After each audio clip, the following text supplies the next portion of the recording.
بسم اللہ الرحمن الرحیم۔ شروع کرتا ہوں اللہ کے پاک نام سے جو بہت بڑا مہربان نہایت رحم والا۔ دوستوں، بہنوں، بھائیوں، بزرگوں، السلام علیکم ورحمۃ اللہ وبرکاتہ۔ ہم تاریخ اسلام کے اپنے اس چینل میں ہم بیان کر رہے ہیں دولت عثمانیہ۔ دولت عثمانیہ کی آج 74 نمبر قسط ہے، جس میں ہم آپ کو خوش آمدید کہتے ہیں، اور اس میں ہم بیان کر رہے ہیں کریٹ کی بغاوت کو۔ تو دوستو، بہنوں، بھائی، بزرگوں، کریٹ کی بغاوت یونان کی ریشہ دوانیوں کا نتیجہ تھی۔ یونان اس جزیرہ کو اپنے میں شامل کر لینا چاہتا تھا، اور اس غرض سے وہاں کے عیسائیوں کو، جو زیادہ تر یونانی نسل کے تھے، دولت عثمانیہ کے خلاف برابر ابھارتا رہتا تھا۔ جب بغاوت کی سوچ زیادہ ہوئی تو اسماعیل پاشا خود مصر نے بھی اپنی فوجیں دولت علیہ کے مدد کے لیے کریٹ میں بھیجی، اور مصری فوجوں نے آرکیون کے مارکے میں بڑی شجاعت دکھائی۔ اس درمیان میں باب علی نے کریدلی محمد پاشا کو اپنا نمائندہ دے کر باغیوں سے گفتگو کرنے کے لیے کریٹ روانہ کیا، لیکن چونکہ محمد پاشا اس سے پہلے کریٹ کا ارادہ کر چکا تھا اور لوگ اس سے بیزار تھے، اس لیے گفتگو کا کامیاب نہ رہی۔ سن 1867 میں رشدی پاشا صدارت سے الگ کیے گئے، اور ان کی جگہ محمد امین علی پاشا دوسری بار صدر اعظم مقرر ہوئے، اور فؤاد پاشا سابق صدر اعظم وزیر خارجہ بنائے گئے۔ انہوں نے پہلا کام یہ کیا کہ کریدلی محمد پاشا کو کریٹ سے واپس بلا لیا، اور ان کی جگہ عمر پاشا بطل کریمیا کو وہاں کا حاکم اور سر عسکر بنا کر بھیجا۔ عمر پاشا کو بغاوت کے فروغ کرنے میں بڑی حد تک کامیابی ہوئی۔ قریب تھا کہ وہ اس فتنہ کو پوری طرح دبا دیتے، لیکن عین اس وقت دولت عظمیٰ نے مداخلت کی اور عمر پاشا کو اپنا ہاتھ روک لینا پڑا۔ اکتوبر 1867 میں باب علی نے صدر اعظم علی پاشا کو بھیجا کہ بچشم خود کریٹ کے حالات کا معائنہ کرے۔ علی پاشا نے اہل جزیرہ کو حکومت کے عہدے اور منصب دے کر الحاق تھا، اس لیے علی پاشا کی کوششیں کامیاب نہ ہو سکی۔ آخرکار سن 1869 میں دولت عظمیٰ کی تجویز سے ایک کانفرنس پیرس میں منعقد کی گئی، جس کا نتیجہ یہ ہوا کہ سلطان کی طرف سے ایک فرمان جاری کیا گیا، جس کی روح سے کریٹ کو حکومت خود اختیاری کی بعض حقوق دے دیے گئے، اور 2 سال کا خراج جو واجب اور لدا تھا معاف کر دیا گیا۔ نیز اہل جزیرہ فوجی خدمت سے بری کر دی گئی۔ اس طرح یہ بغاوت کچھ دنوں کے فروغ ہو گئی۔ پھر آتا ہے معاہدہ پیرس کی خلاف ورزی کا مسئلہ۔ 1870 میں باب علی کو دولت عظمیٰ کی دوستی کا ایک تجربہ اور ہوا۔ صلح نامہ پیرس سن 1856 کی ایک دفعہ کی روح سے بحر اسود میں روس اور ترکی کی جنگی جہازوں کا داخلہ ممنوع قرار دیا گیا تھا، اور ان دونوں حکومتوں کو اس کے ساحلوں پر بحری اسلحہ خانہ قائم کرنے کی ممانعت کر دی گئی تھی۔ لیکن جب 1870 میں فرانس اور جرمنی کی جنگ شروع ہوئی تو روس نے اس موقع سے فائدہ اٹھا کر یہ پابندی تو توڑ دینی چاہیے، اور 31 اکتوبر سن 1870 کو مذکورہ بالا دفعہ کی شکست کا اعلان کر دیا گیا۔ جرمنی کے وزیر اعظم پرنس بسمارک نے اس جنگ میں روس کی غیر جانبداری اسی قیمت پر حاصل کی تھی کہ معاہدہ پیرس کی اس خلاف ورزی پہ جرمنی روس کی تائید کرے گا۔ فرانس خود اپنی مصیبت میں مبتلا تھا۔ وہ روس کو برانگنیجا کرنے کے لیے کسی بھی طرح تیار نہ تھا۔ برطانیہ کی انانِ حکومت مسٹر گلیڈسن کے ہاتھ میں تھی، جنہوں نے اپنی زندگی کا مقصد ہی قرار دے رکھا تھا کہ ترکوں کو یورپ سے نکال کر سلطنت عثمانی کے ٹکڑے ٹکڑے کر دیے جائے۔ چنانچہ برطانیہ نے بھی روس کے اس فعل کے خلاف مطلق احتجاج نہیں کیا اور روس نے بحر اسود پر اپنا تسلط پھر قائم کر دیا۔ 1870 میں ایک اور نہایت اہم واقعہ پیش آیا جس نے مسئلہ مشرقی کو آئندہ کے لیے زیادہ پیچیدہ بنا دیا۔ اس وقت تک مملکت یونان اور رومانیہ، سربیا اور مونٹی نیگرو جبل اسود کی سرحدوں کے بحر بلقان کی عیسائی آبادی بجائے نسل کے مذہب کے لحاظ سے منقسم تھی۔ جنوبی مشرقی یورپ کے تمام عیسائی رعایا جو سلطنت عثمانی کے زیر فرمان تھی، خواہ کسی نسل اور قوم سے تعلق رکھتی ہو، یونانی کلیسیا کے متحد تھی۔ وہ اسی وجہ سے یونانی سمجھی جاتی تھی۔ چنانچہ ریاستہائے بلقان کی سلافی قوموں مثلا بلغاری اور بوسنی کا شمار بھی یونانیوں ہی میں ہوتا تھا، لیکن کچھ عرصہ سے اہل بلغاریہ میں نسلی اور وطنی اساس ترقی کر رہا تھا اور اب وہ اپنا مستقل قومی کلیسیا قائم کرنے کا عزم کر رہے تھے۔ یونانی کلیسیا کے بطریق اعظم کو جب اس کی اطلاع ہوئی تو اس نے اہل بلغاریہ کو کچھ مخصوص مراحت دے کر راضی کرنے کی کوشش بھی کی، لیکن ان کی برخستگی یہاں تک بڑھ چکی تھی کہ وہ یونانی کلیسیا کی وجہ سے آرتھوڈکس مذہب ہی کو ترک کرنے پر آمادہ نظر آتے تھے اور بجائے اس کے کہ رومن کیتھولک مذہب قبول کرنے پر تیار تھے۔ چنانچہ انہوں نے اس کے متعلق پوپ سے گفتگو شروع کر دی، لیکن اس موقع پر روس نے ان کی مدد کی اور وعدہ کیا کہ باب عالی پر اثر ڈال کر بلغاریہ کے لیے ایک مستقل کلیسا قائم کرنے کی اجازت حاصل کر لے گا۔ جنرل اگناتیف اس وقت باب عالی میں روسی سفیر ہوا کرتا تھا اور اس کا اثر نہ صرف وزراء بلکہ خود سلطان پر بھی بہت زیادہ تھا۔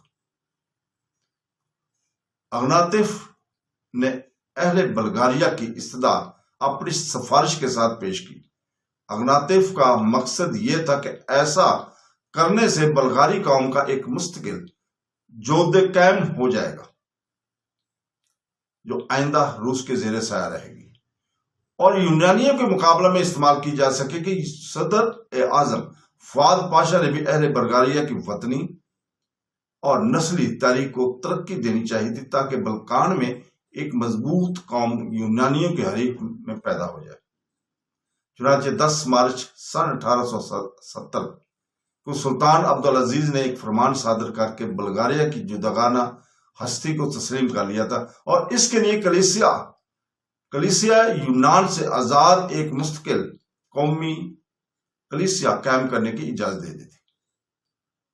نہ صرف یہ کہ ولایت ڈانوب کا پورا علاقہ بلغاری کلیسیا کے متحد کر دیا گیا، بلکہ اس فرمان میں یہ تصریح بھی کر دی گئی کہ اگر مقدونیہ کے عیسائی حلقے بلغاریہ کلیسیا میں داخل ہونا چاہیں تو ان حلقوں کی 2 ثلث آبادی کے خواہش معلوم ہونے پر یہ حق انہیں دے دیا جائے گا۔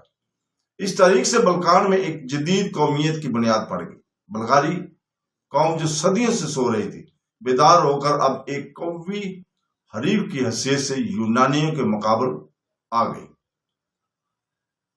تخت نشینی کے بعد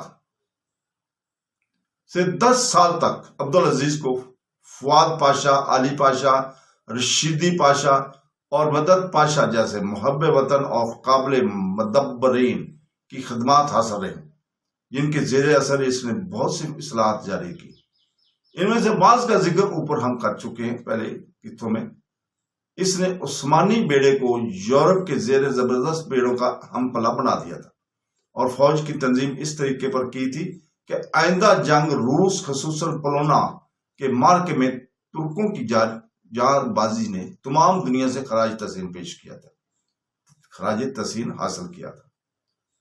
عدالتوں میں انصاف ہونے لگا تھا، پریس کو حکومت پر تنقید کرنے کی مکمل آزادی ملی اور بحیثیت مجموعی سلطنت عثمانیہ محمود ثانی اور عبد المجید کی تیار کی ہوئی شاہراہ ترقی پر گامزن نظر آنے لگی، لیکن بدقسمتی سے 1872 میں چند مہینوں کے اندر فؤاد پاشا اور علی پاشا دونوں کا انتقال ہو گیا تھا۔ یہ وزراء اپنی غیر معمولی قابلیت اور مقبولیت کی وجہ سے شروع ہی سے سلطان پر بہت زیادہ اثر رکھتے تھے، اور حقیقتاً میں سلطنت کا نظم و نسق انہی کے ہاتھوں میں تھا۔ ان کی وفات کے بعد عبدالعزیز اور دوسرے وزیروں کے اثر سے آزاد ہو گئے، اور اب مطلق اعلانی کا دور شروع ہوا۔ اس نے محمود ندیم پاشا کو صدر اعظم مقرر کیا، جس کے زمانہ میں رشوت کا بازار پھر گرم ہو گیا، عہدے اور منصب فروخت ہونے لگے، حکومت کی ہر شعبے میں بد نظمی پھیلنے لگی، اور سلطنت کے مختلف صوبوں میں شورشیں برپا ہونا شروع ہو گئی۔ اس صورتحال سے روس نے پورا فائدہ اٹھایا، پورا اس نے فائدہ اٹھایا۔ روس نے اس کا سفیر جنرل اگناتیف علی پاشا کی وفات سے چند سال قبل قسطنطنیہ آ گیا تھا۔ ترک مورخ احمد صاحب بک نے لکھا ہے کہ اگناتیف وہ شخص ہے جس نے مشرق ادنا میں سیاست روس کی ترویج میں سب سے زیادہ حصہ لیا، اور اس مقصد کے لیے حاصل کرنے میں ذلیل سے ذلیل طریقہ بھی اختیار کرنے سے بھی اس نے پرہیز نہیں کیا تھا۔ جب تک زمام حکومت علی پاشا کے ہاتھ میں تھی اسے کامیابی نہ ہو سکی، لیکن جب 1872 سال میں علی پاشا کا انتقال ہو گیا اور محمود ندیم پاشا صدر اعظم مقرر ہوا، تو اگناتیف نے دیکھا کہ موقع سے فائدہ اٹھانے کا وقت آ گیا۔ محمود نے اپنے کو بالکل اگناتیف کے ہاتھ میں دے دیا تھا، اور حکومت روس اور سفیر روس کا تابع فرمان ہو گئی تھی۔ اس کی حکومت رزار کی حکومت تھی، نہ کہ سلطان کی۔ کسی وزیر نے ایسی خیانت کی مثال نہیں پیش کی۔ نوبت یہاں تک پہنچ گئی تھی کہ حکومت کے عہدیداروں کا عزل اور تقرر بھی اگناتیف ہی کی رائے سے ہوا کرتا تھا۔ حد یہ ہے کہ شیخ الاسلام حسن فہمی افندی بھی اگناتیف کے جادو سے محفوظ نہ رہا۔ چنانچہ اس نے ایک روز اگناتیف سے کہا کہ میری 2 آنکھیں ہیں، ایک تو اور ایک میرا لڑکا حیدر۔ مسٹر نائٹ اپنی مشہور کتاب بیداری ترکی میں لکھتے ہیں، اویکنگ آف ٹرکی میں لکھتے ہیں کہ روسی ڈپلومیسی نے قسطنطنیہ میں غلبہ حاصل کر لیا تھا، اور اس میں دستور قدیم جماعت اصلاح کی خلاف سازش میں مشہور تھی، اور سلطنت عثمانی کے بربادی کی تدبیریں کر رہی تھی۔ سلطنت عثمانیہ کو برباد کرنے کے لیے روس نے جو ذرائع اختیار کیے، ان میں جمعیت السلافیہ کی تشکیل ایک نہایت مؤثر ذریعہ تھی۔ پان سلاؤزم یا اتحاد سلافی کا مقصد یہ تھا کہ تمام سلافی قوموں کو روس کے زیر سیادت منظم کر کے دولت عثمانی کے خلاف ابھارا جائے۔ چنانچہ اسی مقصد کو سامنے رکھ کر روس کے چند ارباب فکر نے سن 1840 میں جمعیت السلافیہ قائم کی۔ اس جمعیت نے سلافی قوموں کے اندر روسی ادبیات کی نشر و اشاعت شروع کی تاکہ ان قلوب روس کی جانب آسانی سے میل ہو سکے۔ اس نے بلغاریہ، سرویا، بوسنیا ہرزگوینیا اور مونٹینیگرو اسود کے باشندوں کو جو روس سے نسلی اور دینی تعلق رکھتے تھے دولت علیہ کی حکومت سے آزاد کرانے کی کوشش کی۔ روسی ایجنٹ خفیہ اور علانیہ طور پر سلطنت عثمانیہ کے ان صوبوں میں جاتے تھے جو روس کے قریب تھے، اور جمعیت السلافیہ کی خرچ سے سلافی قوموں کے بچوں کو بلاد روس میں بھیجتے تھے، جہاں جمعیت کی طرف سے ان کی تعلیم کے لیے مدرسے قائم کیے گئے تھے۔ یہ لڑکے وہاں سے تعلیم حاصل کر کے جب واپس ہوتے تو جمعیت کے مقاصد کے نشر و اشاعت کے لیے اپنے شہروں میں مدرسے قائم کرتے۔ جمعیت کے ارکان بلقان کے تمام شہروں میں پھیلے ہوئے تھے۔ یہ لوگ عیسائیوں کو خوشخبری سناتے کہ انقریب وہ روس اور جمعیت السلافیہ کی مدد سے ترکی کی حکومت سے نجات پا جائیں، اور ان کی مالی مدد بھی کرتے رہے، اور خفیہ طور پر ان کے لیے فوجی سامان بہم پہنچاتے رہتے۔ رفتہ رفتہ ریاستہائے بلقان کے تمام عیسائی جمعیت السلافیہ کے متی ہو گئے، اور علم بغاوت بلند کرنے کے لیے ان کے اشارہ کا انتظار کرنے لگے۔ حکومت روس کے بڑے بڑے ارکان اس جمعیت میں شامل تھے، اور اگناتیف اس کا سب سے زیادہ قومی رکن تھا۔ میرٹ لکھتا ہے، جنگ کریمہ کے بعد سے اتحاد سلافی کے جدید عقیدہ کے مبلغین، جن میں زیادہ تر روسی تھے، اپنی ہم مذہب اور ہم نسب قوموں میں مسلسل پروپیگنڈا کرنے میں مشغول تھے۔ سن 1870 1867